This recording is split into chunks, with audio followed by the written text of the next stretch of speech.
We truly believe that we're here defending the homeland by preventing safe haven for terrorist organizations here in this region.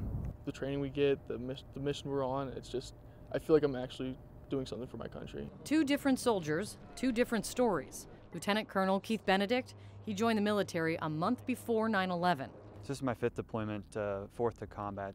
Went to Iraq in 2006 to 2007, and then in Haiti in 2010, and now 3 times to Afghanistan.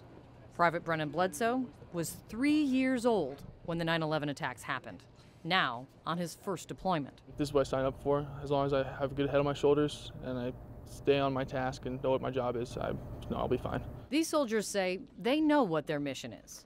But now, 17 years in, what about the overall mission today? I asked 4-star General Scott Miller, the new top commander of U.S. and coalition forces in Afghanistan. You've been in command for a few months now.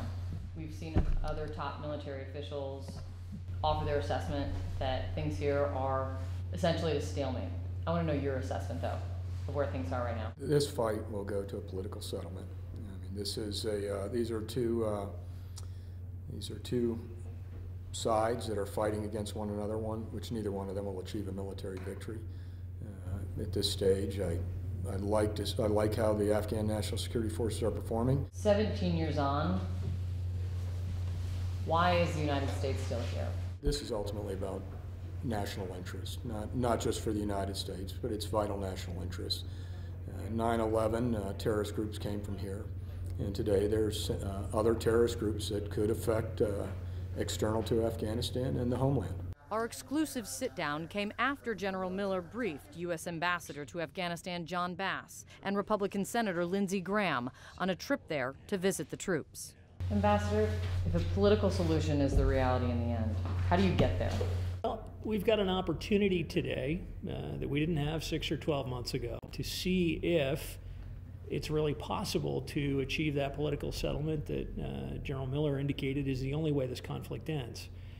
We don't know if we're going to be successful. I think what we have to see is whether the Taliban is interested in responding to the deep desire of the Afghan people for peace. When you look at over the 17 years, the troop levels over 100,000 at one point, down to just over 10,000 now.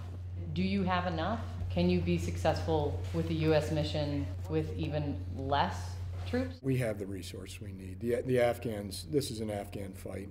Resolute support provides support, and we enable them when able, but make no mistake, the Afghans are in the lead in this fight, and you can see that through the casualty figures, but it's their fight now. You mentioned 9/11. You were one of the first troops into Afghanistan after 9/11. Do you want to be the commander who ends U.S. involvement in the war in Afghanistan? What I tell people is when I leave Afghanistan this time, and I tell this to the Afghan people, it'll be my last time as a soldier, and what I'd like to leave is a country that's peaceful and unified. Now, that's a tall order, but that's what would be my hope.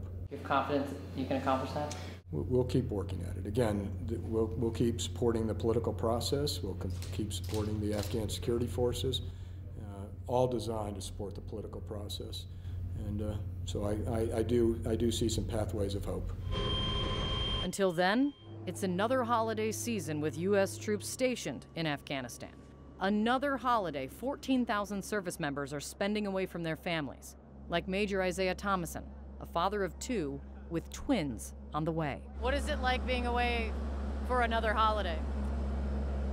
It's tough. You know, like I said, now with kids, you know, Christmas is a lot more important to them, so it becomes a lot more important to me.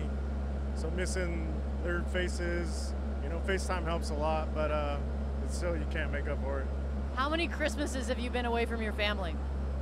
Oh, probably 5. You can't even count them anymore. No, it's past counting, yeah.